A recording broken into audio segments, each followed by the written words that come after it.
Type 2 diabetes is affecting nearly 40 million Americans, and the awareness around it and the proper treatment around it is very vital. So joining me now is actor and fellow Kansas City and Mr. Eric Stonestreet himself. Hi, Eric. How are you? Good. Very good. How are you doing? I'm good. So why don't we start with this? Why don't you tell our viewers a little bit about your personal journey with type 2 diabetes?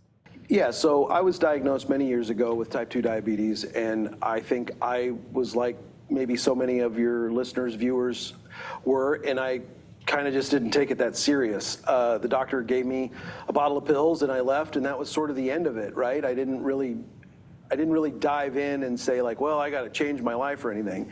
And it wasn't until I met a great doctor in Los Angeles that woke me up and said, you need to control your A1C better. My mom and my dad both were type 2 diabetics, and I did see the struggles that my dad had due to complications of type 2. And so I was introduced to the drug mounjaro, and I got on it, and it has controlled my A1C, which is the most vital thing you can do for your type 2 diabetes, so that you don't go down the road of suffering some complications like you can with an uncontrolled A1C. So I just want to help people understand that you don't have to be embarrassed, you don't have to feel bad, you don't have to feel guilty. You just need to get with your doctor, get with someone, and open up about your diagnosis. Yeah, I think that's really big. And I think it's really helpful too. So, coming from you, someone who is obviously very outwardly out there. And I think it's nice to hear that, we're all relatable in some way. We're all on this human level, just trying to figure it out together. So with that, speaking of mounjaro, there may be people out there who are walking through this diagnosis right now and may feel a little apprehensive or nervous about it. Can you speak a little bit more to like your personal experience taking mounjaro? Yeah, well, here's the thing. What mounjaro did for me, not only what the science of the drug does, which is help control your A1C, what it did is it made me more accountable to myself, right? Because I saw results quickly. And again, my mom's experience is that it may be the right treatment plan for somebody listening. It may not be, but that's why we encourage you to go to your doctor and find out. So when mounjaro started to take effect on me and work on me, it made me excited to do my part, right? Which is eat better, work, move more, take just general better care of myself, because I'm like, well, I don't want to disappoint the scientists and doctors at Eli Lilly who created this. Like, I got to do my own part here. So I would say from the moment I got on mounjaro and started taking it and using it to the way it's supposed to be used, my quality of life has improved, in addition to my A1C dropping.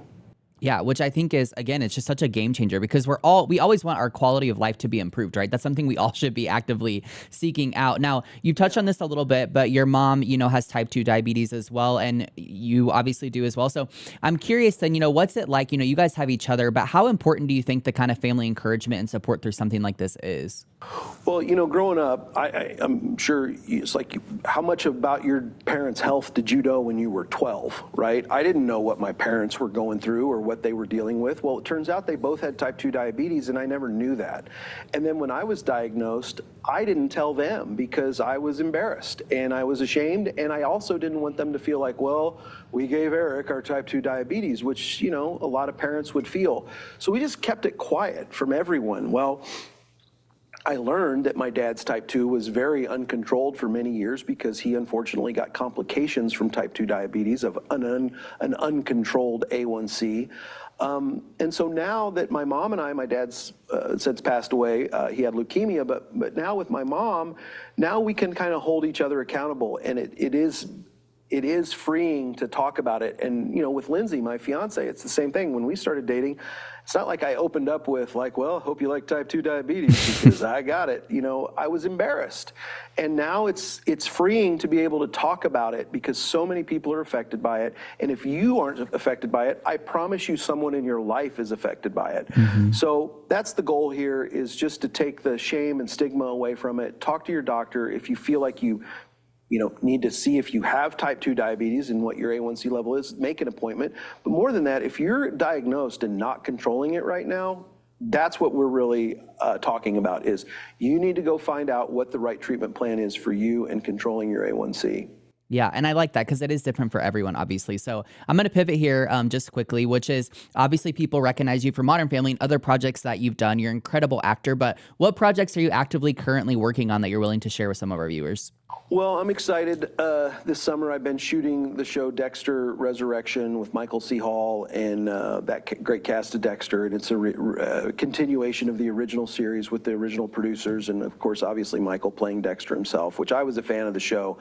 I'm excited for people to see the show because A, it's awesome, and B, because the character I get to play is a little bit of a departure from Cameron Tucker from Modern Family, and that's all I ever wanted to do as an actor, is entertain people and make people feel something, and I have a feeling that people are going to definitely feel something when they meet my character on Dexter. Yeah, well, I'm excited to see that as well. Now, also, as I mentioned, fellow Kansas City native, we obviously know you're from there. I'm from there as well, very proudly. So I have to know just briefly, what do you think of the Royals right now, and how excited are you for Chiefs season to rev up this fall?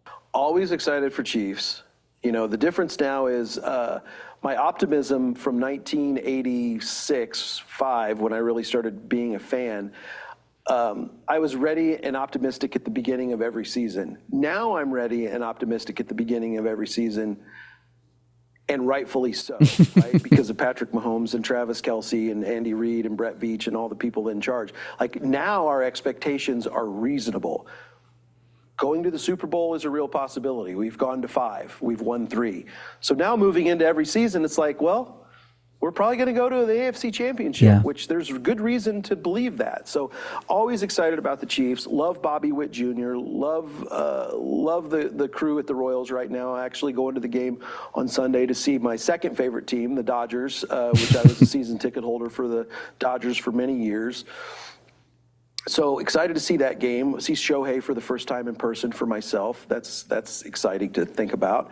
But you know, I think the Royals will get it together. I think we got the really great bones of a great team, and I think it's just a matter of time before we start clicking and hopefully get back into championship baseball. Yeah. Final question, kind of on a more personal level, is one thing I've really loved about something that you do along with some other big names is obviously the Big Slick every year. And so I'm just curious for you, like, why is it personally important for you to keep pouring back into your hometown?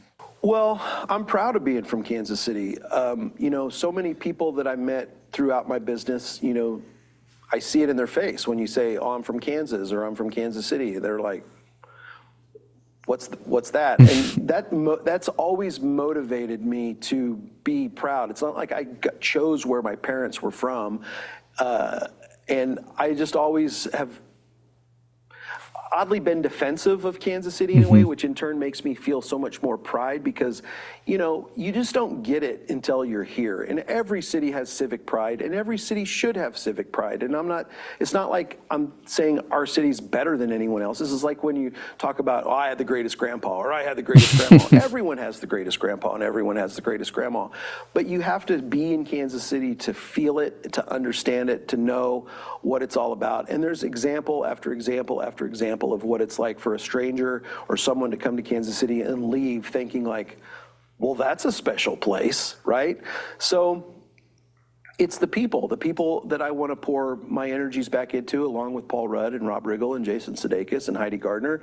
We want to give back to Kansas City because it's where we're from, and we're proud of where we're from. Yeah, I absolutely love that. I always say that too. I just have so much hometown pride, and I think that's really important to have, unless you have a reason not to, which obviously everyone's on their own journey. But love Kansas City. Eric, I've loved speaking with you. Thank you for so much for the awareness around type 2 diabetes as well as mounjaro. It's been a pleasure speaking with you, and hopefully we'll get to chat again soon.